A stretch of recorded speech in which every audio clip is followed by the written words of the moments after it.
A service of KIBMradio.com, the Internet's home for an all old-time radio.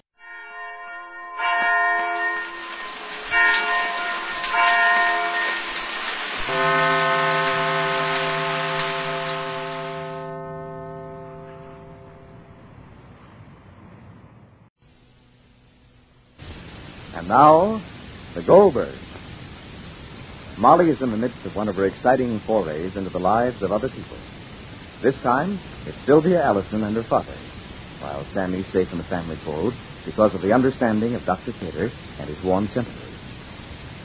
When the woman from Mr. Allison's past, who was supposed to come by train, arrived at the Goldbergs' house, no one was there but Sylvia. Sylvia, the very one who resents this woman most.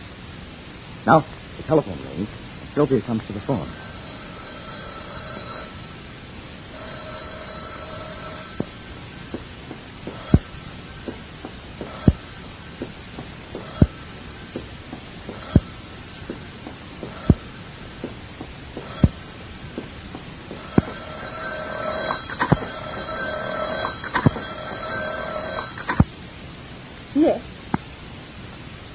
Yes, I know who's speaking. Yes, Dr. Cater. She's here. Esther Miller's here. She's upstairs. She didn't come on the train. Well, she missed the train. Came on the bus. She's upstairs changing. No, nobody. Mr. and Mrs. Goldberg went to the station to tell my father she wouldn't come on the train. No, they don't know she came. She came after they left. Well, what do you want me to do? I said hello. I asked if she wanted anything. I didn't call her mother, if that's what you want me to do. Look out.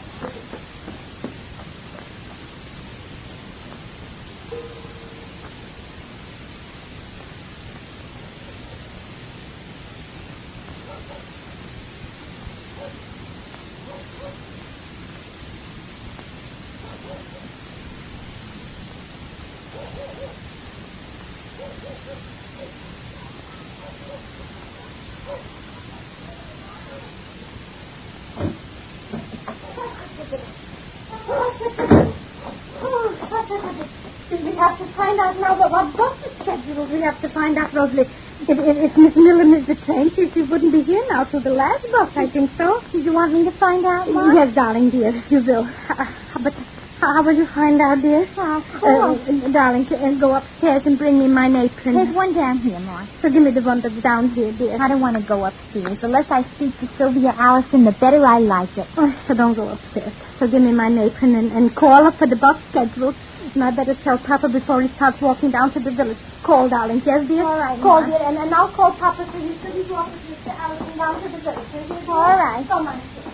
So much, dear. Hello? Glastonbury Hotel, please. Yes. Hello? Will you please tell me when the next bus arrives from New York? Oh, all right.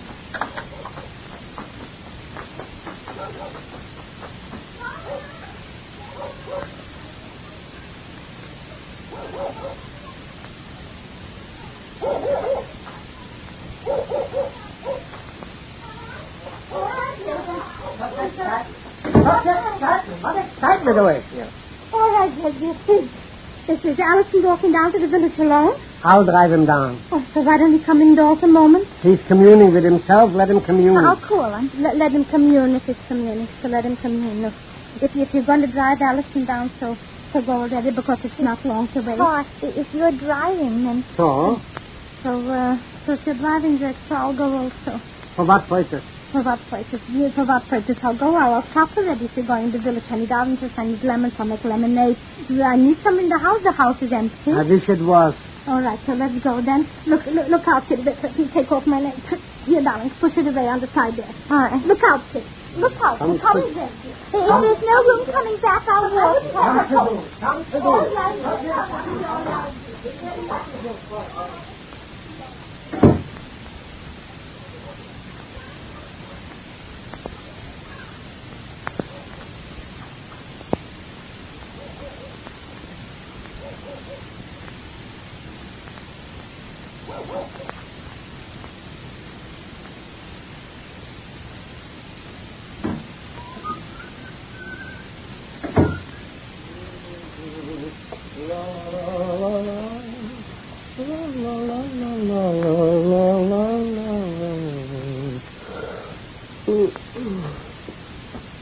Sylvia? Yes. What's all the excitement? Don't you know? Oh, she missed the train. You know what Dr. Cater says about that? No. She wanted to miss it. What difference does that make? None to you, Sylvia. I came home early because I wanted to speak to you before Esther Miller came. What do you want to say? Well, I'm not sure it's what you would want to hear. That never stopped you from telling me before. What are you fighting so hard for, Sylvia? What do you want? Suppose your father is in love with this woman. Suppose he even marries her. Let him if he wants to. That's his business. Then why don't you stop resisting everyone who wants to help you? What did you want to tell me? You know as well as I do. We've both learned from Dr. Cater that every source of unhappiness in your life came from your father. Because he was unhappy. A misfit in the life he picked for himself. I'm sorry for him. You're not. Then I'm not. And now, after all these years, he has a chance again. A chance that people often don't have. To pick up the threads again and begin once more. That's what I've been told every day, all day long, since he's been mentioned. What have you got against it? Nothing. You know what I think, Sylvia? You don't want your father to do anything definite. To change his life because you still haven't learned to change your own. It's all very vague. Then I'll be more definite. Why don't you wake up? This love you have for Dr. Cater is ridiculous. It's too old. It's too different for you to have any hope. You've got to take your place with all the girls your age. Go back to school. Do something. Don't just sit around spinning daydreams that take the place of reality. Is that your advice? Yes. Stop resisting life. That's what you're doing, resisting life. You've got to accept it and start from there. You sound like a philosopher. A 20-year-old one, too. You're impossible. I know that. I thought you wanted to become a different kind of girl. You said so once.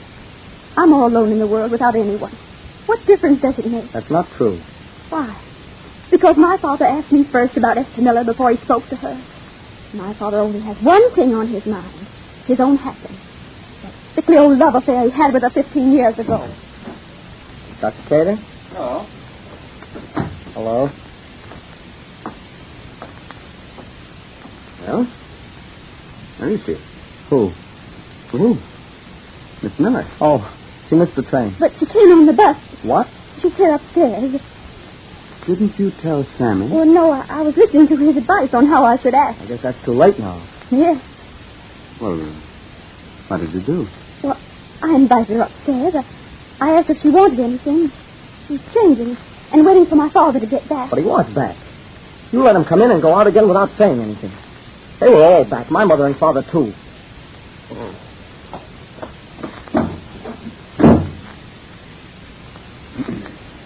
Well, I suppose then you don't care about any of the things I said. Well, you know I do. You haven't acted that way. I wanted to think first. About what? About what I should do. What did you decide to do? I've decided to protect myself. Against what? You mean against whom? You don't like her. There's no room in my father's life for anyone else. Anyone else except you mean? He's not entitled to any more happiness than I've had. No more than I'm going to have. How do you know how much happiness you're going to have? Well, what do you mean? How do you know how much happiness you're going to have? You mean? How do you know how much happiness you're going to have? That's what I mean. A ray of hope, intense relief, breaks from Sylvia's face as Dr. Cater turns away. And Sammy wonders if that promise of happiness, which the psychologist half implied, involves Dr. Cater himself. For himself. For himself.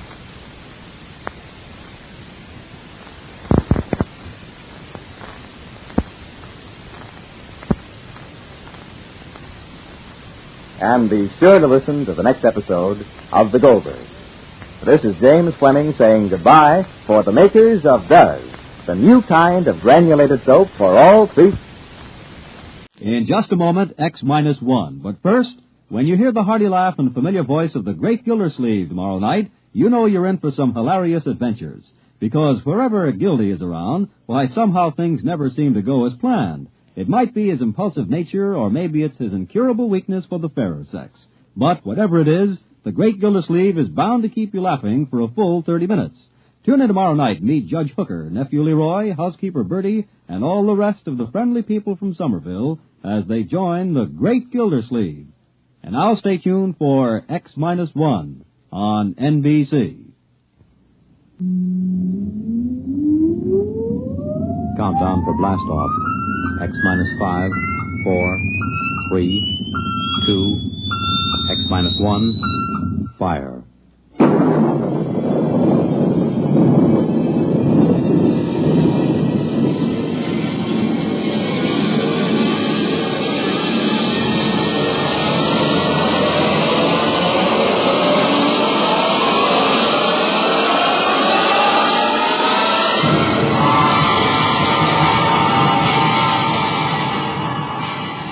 From the far horizons of the unknown come transcribed tales of new dimensions in time and space. These are stories of the future, adventures in which you'll live in 1,000,000, could be years, on 1,000 maybe worlds. The National Broadcasting Company, in cooperation with Galaxy Science Fiction Magazine, presents X-1.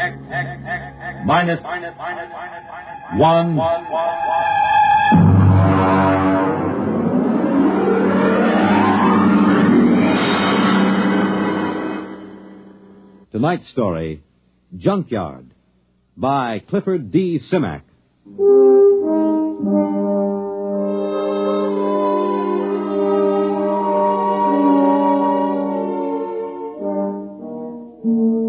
The funny thing about the whole thing was the fact that we had never intended to land on Planet 9. We circled it and then decided it was strictly a low-grade affair. It wouldn't amount to anything for 1 billion years or so. As commander of a galactic survey team, I couldn't waste my time on it. Then my exec saw this junkyard through the telescope. We landed, took a look at a load of alien machine parts discarded by some other spaceship, and then prepared to take off for Earth. It had all been a waste of time. Engine room, MacIver. This is Commander Warren. All secure? Yes, sir. Very well. Countdown for blastoff. Engine room ready, sir. X-5, -4, -3, -2, -1. Fire.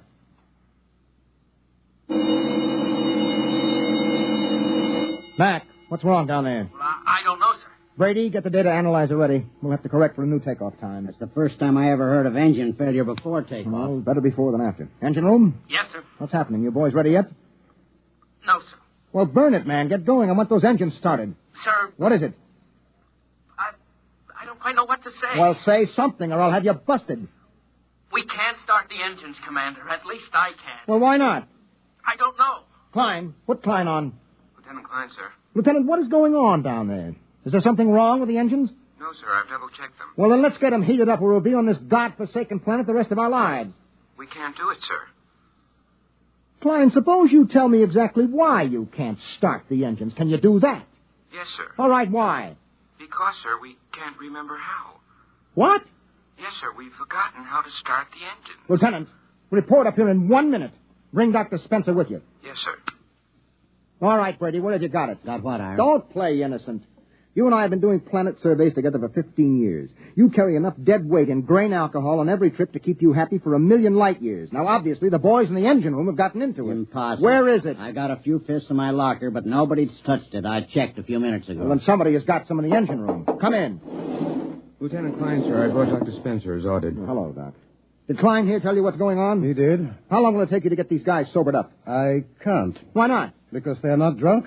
I tested Klein in my office. Now, wait a minute, Doc. Are you trying to get me to actually believe that these men, intergalactic engineers with years of hyperfission experience, have forgotten how to start the engines of this ship? That's right. You're serious? Dead serious, Ira. Something, somehow, has caused these men to forget how to start the engines. There it was. It fit in perfectly with a lot of other annoying little things that have been happening to us ever since we put down on Planet 9. It was to have been a routine exploration of a low-grade, uninhabited planet. Some routine exploration. All right, Klein, now listen to me. Do you have manuals aboard, engineering manuals? Yes, sir. Take the engine room boys and study those manuals. They'll tell you how to start the ship, won't they? Yes, sir. Okay, get going. Doc, I'd like you to stay here with me and Brady for a minute. Okay. Report back to me, Klein. Yes, sir. Okay, Doc, you're supposed to be an expert on space medicine. What is it? I've never seen anything like it, Ira. Brady? Search me, Captain. I've seen them with space blues, alien psychoses, the works. But I've never seen a disease that could make a crew forget how to start the engines. Maybe it isn't a disease. Okay, what then? Maybe it's a deliberate thing. You mean they're faking? No, I know Klein and the others too well for that. I mean, maybe there's some outside influence. Doc, we've surveyed this planet from top to bottom. We know there isn't a living cell on it. What about the junkyard? What junkyard? Oh, he means that pile of rusty space engine parts we found. The boys nicknamed it the junkyard. He's right. Somebody put it there. Well, we know that another spaceship landed here. We know that from the blast marks on the rock. We know that for some unexplained reason they took their engine apart and tried to put it together again. We know they succeeded in building a much simpler engine, leaving a lot of spare parts, and we know that they took off. The blast-off marks tell us that, too. What we don't know is whether or not they left somebody behind. Or something. What about that stone tower, Ira? The boys looked it over. It's just a pile of stones. They probably threw them together as a shelter while they were rebuilding their engine. Oh, that sounds too simple. I don't like that tower, Ira. Why not? I don't know. It was scary. It had that black look about it. The smell of death. I felt it when I walked past with Klein and MacIver. Oh, that's the Celt in you. Banshees and spooks. I still don't like it. I need a drink. Skip it. We should be ready to blast off in a few minutes. Engine room. Engine room. What's going on down there? Engine room. Lieutenant Klein. Daddy. Is that you, Daddy? Did you bring me a present? Daddy, I'm scared. Holy mackerel, that's Klein. He's gone off his rocker. Klein! Doc, I think we better get down to that engine room.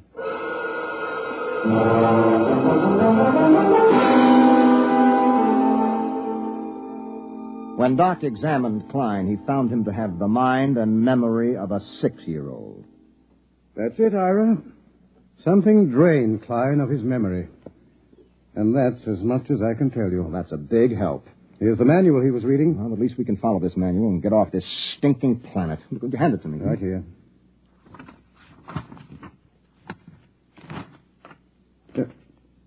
Anything wrong, Ira? Is it all there? It's all here, Doc. This is the engine manual that tells all about the engines.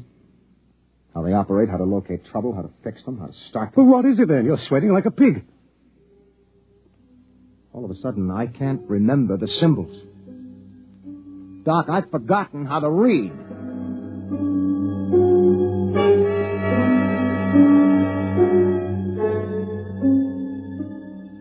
I left the engine room and went out through the lock to stand on the outside platform of the ship.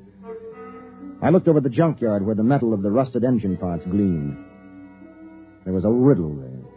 A riddle we hadn't been able to figure out.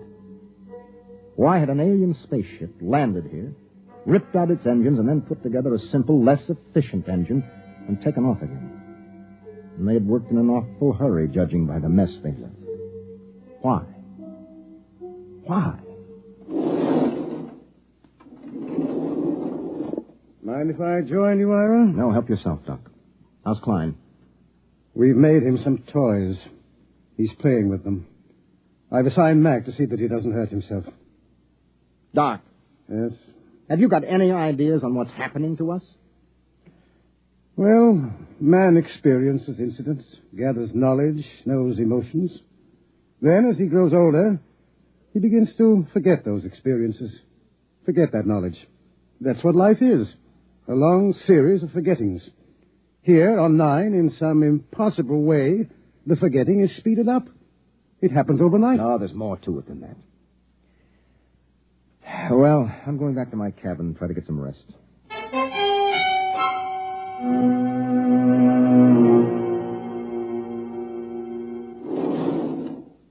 That you, Ira? That's me, that is. What gives? We're in a jam. There's been planets I wouldn't mind being marooned on, you know. But this ain't one of them. There's something here, Ira. I can feel it. Yes, I can feel it myself. Maybe we should have looked around more. Klein looked around. Klein was the one found that tower. Bertie, that's right. He did. He said he didn't like it. He said it scared him. In the morning, Bad Ears, we'll go and see that tower.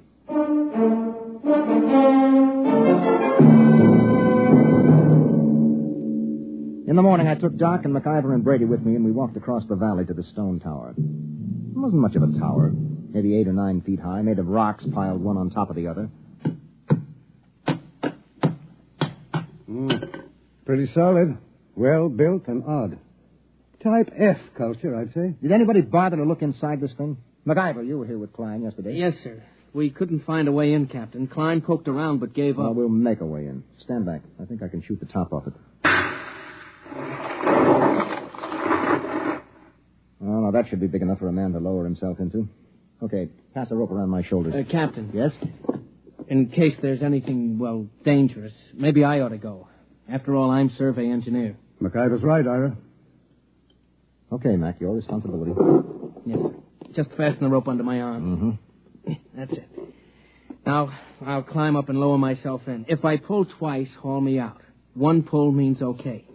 Give me a hand, Brady. How about a quick shot of whiskey first? Never touch it. Ready? Yep. Can you see inside? Black as a tomb. I'm going to lower myself. Pay out a little rope. Well, it's been lovely. Here we go.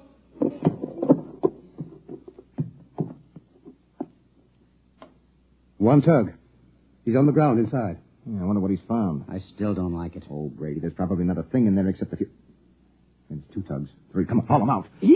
Brady, help him pull the top. Right. Easy now, Mac. What the heck is in there, anyway? Mac? Mac? Dada. Holy jumping asteroids. Doc, he's flipped. No, he hasn't lost his mind. He's just reverted to babyhood.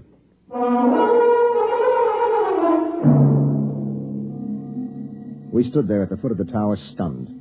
MacIver sat on the ground, happy as a clam, playing with his fingers and talking happy little nonsense syllables. Doc, take a look at him. Make sure that he's okay physically. Check. If it's fright, his pulse will be way up. Mac, let me have your hand. That's a good fellow.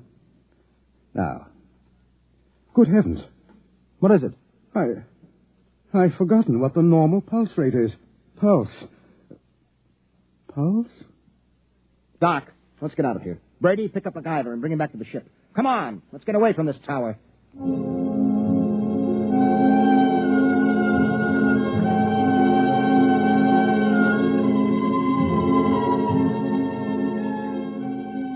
A few minutes later, Brady and I sat in the captain's quarters. He didn't do much talking, just sat and tipped his bottle to his lips ever so often. Well, at least we know in a general way what we're up against. Do we? We know there's been knowledge lost, important information forgotten. Check. Now, that memory, that lost skill, that knowledge went somewhere. Maybe there's something in that tower that takes it away. And I have a silly feeling we might even get it back. Have a drink. That is, get a couple of men, volunteers. Now? Now. What for? We're going to find out what's inside that tower.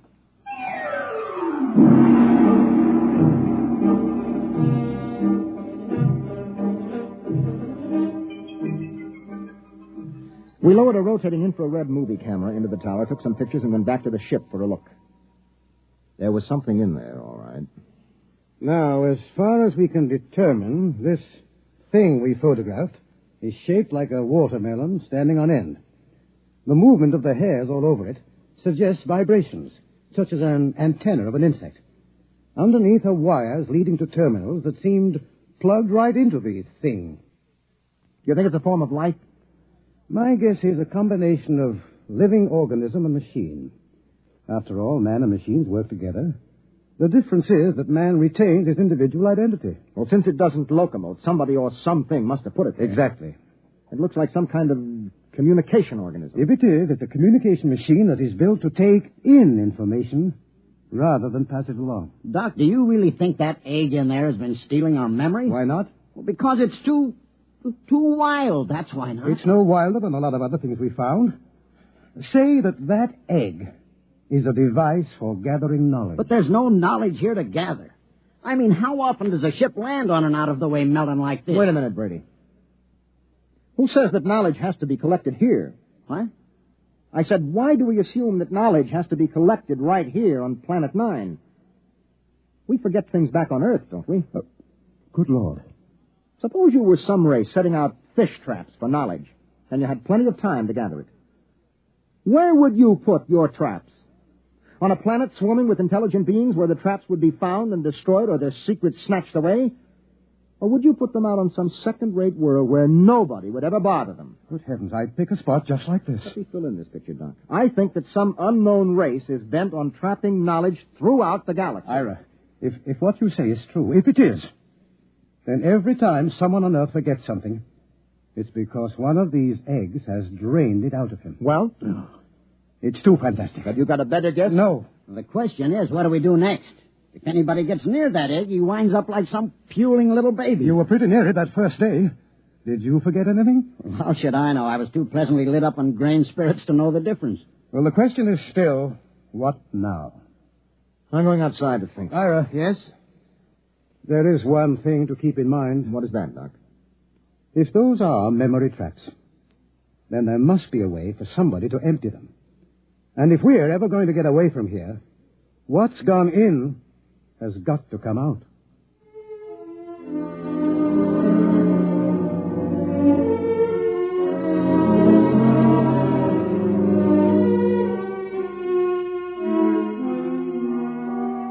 I stood out on the platform of the ship and tried to make some sort of pattern of it. Forgetfulness. That was the key word. All through the galaxy, in every culture, there was forgetfulness. There were lots of learned theories, of course, kinks in the brain, neuroses, data processing. But suppose they were wrong. Might it not be that forgetfulness was caused by thousands upon thousands of these memory traps planted throughout the galaxy, nibbling away at the conscious memory of all the sentient beings that lived among the stars? On Earth, a man forgets slowly because the traps are far away. But here, in their very shadow, a man forgets suddenly. And then another thought entered my mind. What kind of race had set these traps? How did they empty them? How? Brady. Huh? Where do you keep your liquor? Not cheap. Come on, where? It's in my locker. Get it out of there, all of it. Ira. That's a direct order. Okay. All of it. That it? Yeah. I never thought I'd see the day when you pulled rank on me, Ira. If you confiscate this stuff, so help me, I'll never Who forgive said you. anything about confiscating? That is, have you ever really hung one on? I mean, just got pie-eyed drunk? Let's see. Yeah, there was once on Mars. Was that the worst? It was beautiful. Took me 3 days to sober up. They say I fought off the whole galactic patrol for hours. Well, do you think you got enough here to get that polluted again? I got a pretty good supply, Ira. Well, that's good, because in 1 minute, I'm going to give you a direct order to hang on the biggest, most monstrous drunk in the entire history of the universe. But first you have to volunteer. I volunteer. No, not until I explain why I'm doing this. Ira, this sort of project don't need reasons. It's a pleasure. Let me finish. You know that egg up in the tower? Yeah? The minute you get near it, it grabs your mind, wipes it clean, right? Yeah. And a lead space helmet doesn't shield you, as we saw with MacIver. Right. Now, Doc thinks this egg is a kind of communications thing. It must be. Okay, you're a communications man. What do you do when you can't shield a communication? Well, that's easy. You scramble it. Any fool knows. Holy mackerel. Exactly. Are you still game? You think it'll work? I don't know. I think it might. Well, suppose it doesn't. You'd be a babbling infant like Klein and MacIver. If we don't stop that thing, it'll happen anyway. Unless we can remember how to start the engines. Okay, Ira. I'll do it. When do I start? Right now.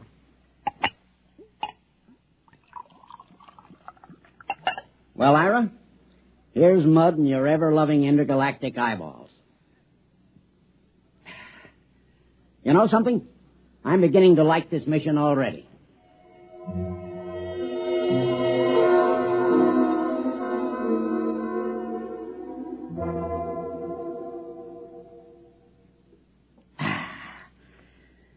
Well, that kills the last bottle. How am I doing, Ira, old buddy? You're not drunk enough. I should have picked somebody like Doc, except he'd probably pass out. I'm not drunk enough, huh, old buddy pal? Not yet. Well, then, in which case, old buddy, I'm going to have to do something I never like to have to do. What's that? I'm going to have to go into my extra special emergency reserve supply. It's a little supply I keep in case of getting marooned on a planet, you know. I don't like to go into it, but in this case, it's my duty.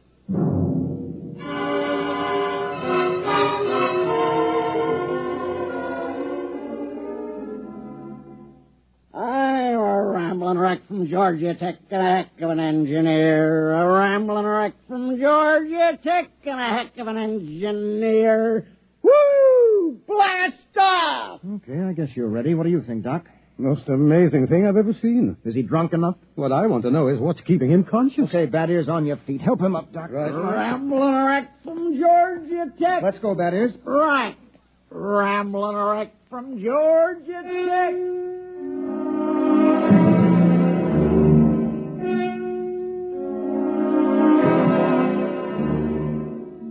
Somehow we pushed, hauled, and stumbled Bad Ears Brady out of the ship and up the rocks to the egg tower.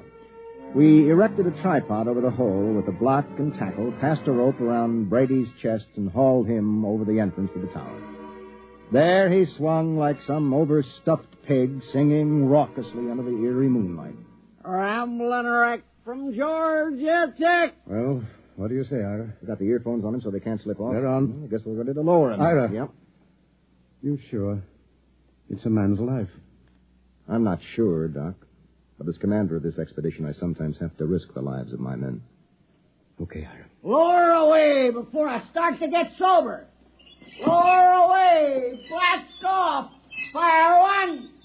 Fire two. Bon voyage, Ira. Good luck, Brady. Good luck. He's at the bottom, Ira. Yeah. Bad Ears, can you hear me? Get your hands out of my hair. Something's got his hands in my hair, Ira. Oh, the thing must be picking at his brain. Brady, listen to me. Do you see the egg? See, there's my buddy, Ira. My little old egghead buddy. You and me's buddy's egghead, right? Have a drink. Oh, good Lord, he's got a bottle with him. He's pouring it on the egg. Brady, listen to me. The wires. Wires? The lead wires you took in with you. Yeah. Pull out the studs on the egg and hook your wires to it. You got that? Just a minute. Me and Egghead's got to have a drink. Oh, good heavens. It's no use, Ira. He's too drunk to know what he's doing. I'll try again. Brady, listen. Your friend, the egg, can't hear you, see? He can't have a drink until you hook your wires into him. You got that? Sure. That's an awful thing. That's dreadful. Okay. What's he doing? Doc, you getting any impulses? Not a thing. Maybe we better haul him out. If he starts to sober up... Maybe we'd better. Okay, 1, 2... Wait a minute, wait. What? I'm getting something, Ira. What? This is fantastic. Oh, I'm getting something. All right, haul him out, quick. Come on. Rambling wreck from Georgia Tech. Rambling... Brady, are you all right? Doc, help me. Take a look at him. Is he okay? Yes, he's okay. Just passed out. Let's get him back to the ship. Right. You know what, Ira? What? Tomorrow about 9 a.m., we're going to be in on the most colossal hangover in the history of mornings after.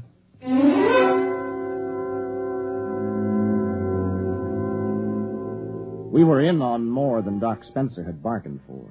More than any human being had any business being in on. Oh. Well, Brady, how do you feel? Shoot me. You turned the trick. The tower. You hooked into the egg. The stuff is rolling out now.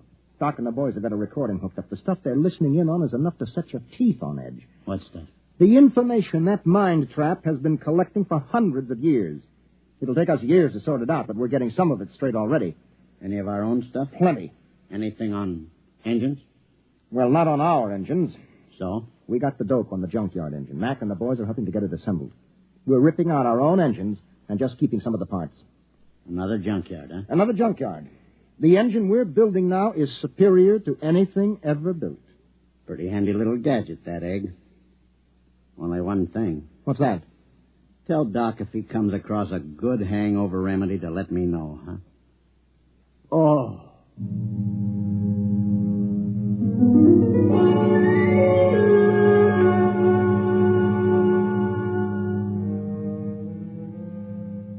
It took us about 6 days to assemble new engines using some of our parts and some of the advanced designs from the junkyard. During most of that time, Doc Spencer sat down at the tower with a set of headphones monitoring the information from the egg. He was like a man possessed. I didn't think anything unnatural was happening until the night of the 6th day. Well, that does it. The boys have got the engines ready for blast-off. There's a full moon, too. We should be able to lift her by tomorrow morning, huh? We're blasting off in exactly 1 minute, that is. What? In exactly 1 minute. But Ira, Doc, and some of the techno boys are down monitoring that egg. I know it. Well, it'll take them 20 minutes to get back into the ship with all that equipment. They're not getting back. Huh? I said they're not getting back. Ira, are you nuts? Come here, that is. I want you to take a look through this field scope. You can get a good close-up of Doc and the boys who have been monitoring that egg. Now, wait till I get it focused. You got 'em? Yeah? Take a close-up. Mother in heaven. You see why we have to leave them here?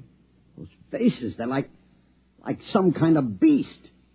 What is it, Ira? What's happened to them? The same thing that must have happened to the crew of the last ship that touched here. The same thing that made them blast out of here in such a tearing hurry.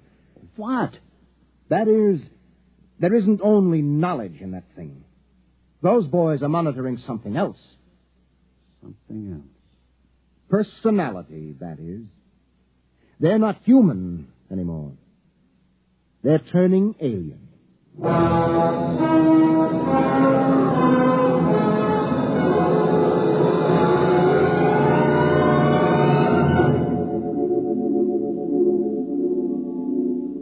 They were still there when the ship roared up away from Planet 9 and pointed her silver nose toward Earth. We could see them in the scopes. A group of tiny figures crouched over the recording equipment, their earphones plugged into the egg. They didn't even look up when we blasted off. They were no longer human now. They were something else. Something 1,000,000 light years old and of another world.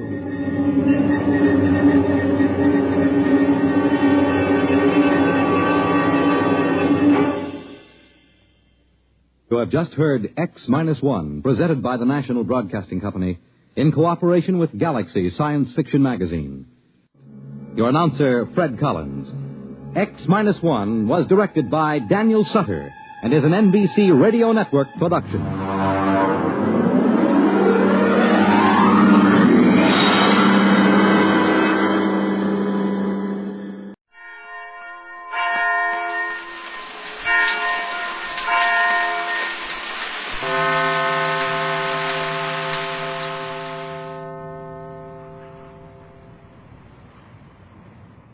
In just a moment, X-1. But first, everything from famous criminals to accidents in the home will be covered tomorrow when the staff of NBC's Weekday brings you another day of informative and entertaining listening.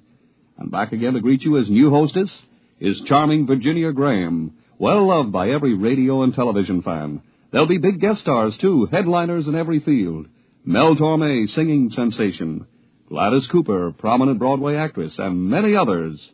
Treat yourself to the best daytime entertainment with NBC's Weekday tomorrow.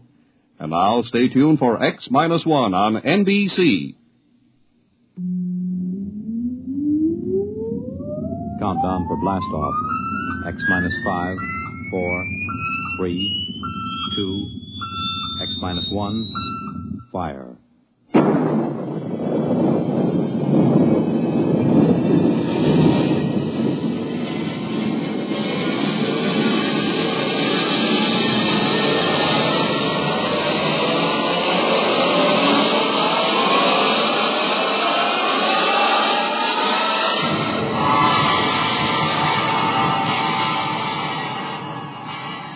From the far horizons of the unknown come transcribed tales of new dimensions in time and space. These are stories of the future, adventures in which you'll live in 1,000,000 could-be years on 1,000 maybe worlds. The National Broadcasting Company, in cooperation with Galaxy Science Fiction Magazine, presents X-1.